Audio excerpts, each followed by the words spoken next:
Welcome back, everybody, to today's edition of Connecticut Newsmakers. Our guest on this segment of the program is Stephen Parmalee. He is president of the Westport Benefits Group.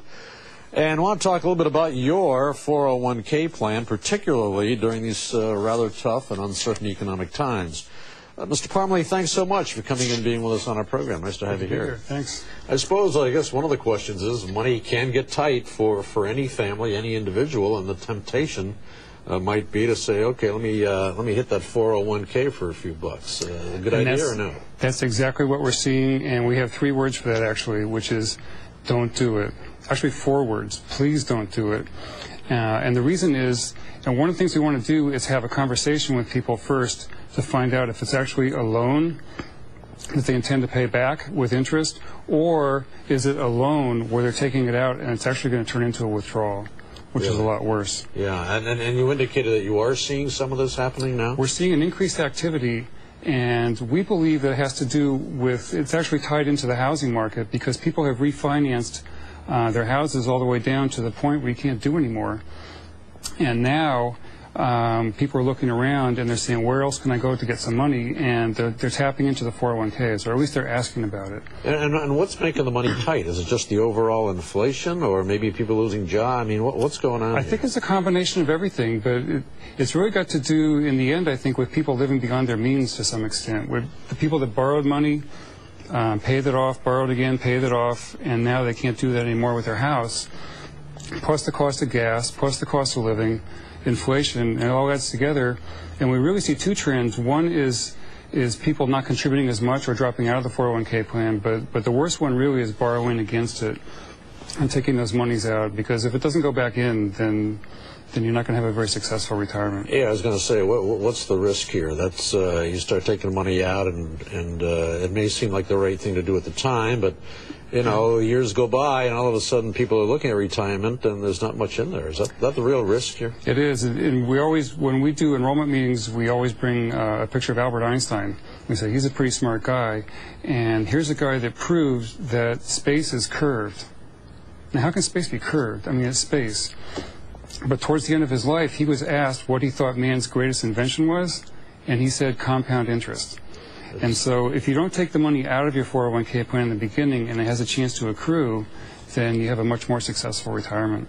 Who's going to argue with Einstein, right? Nobody. Let me ask you this. You know, I guess the temptation would be, you know, we see 401k plans go up and down and so forth, and I guess when times get tough, people get a little bit nervous, and they see that perhaps it's not performing the way they'd like to see. Have you ever heard of a case where perhaps people might think about suing the employer? Is that possible? We have seen that, and up to this point in time, groups of employees have sometimes sued.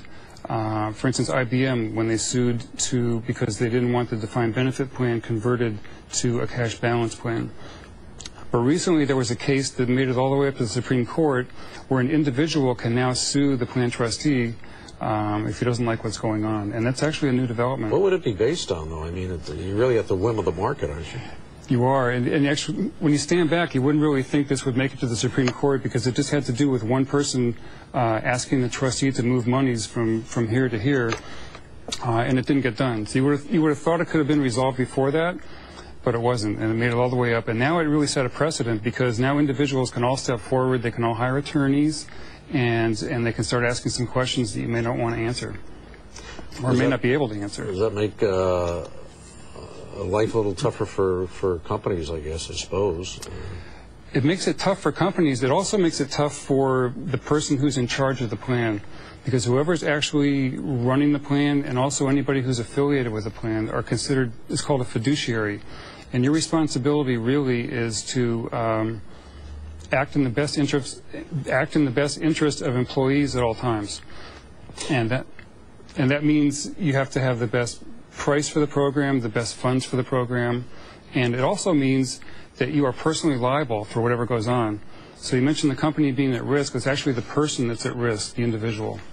Interesting point, too, is that you're talking about some new rules here, that it's possible to be enrolled in a 401k plan, even if you didn't sign up for it. How can that happen? That's a pretty interesting thing.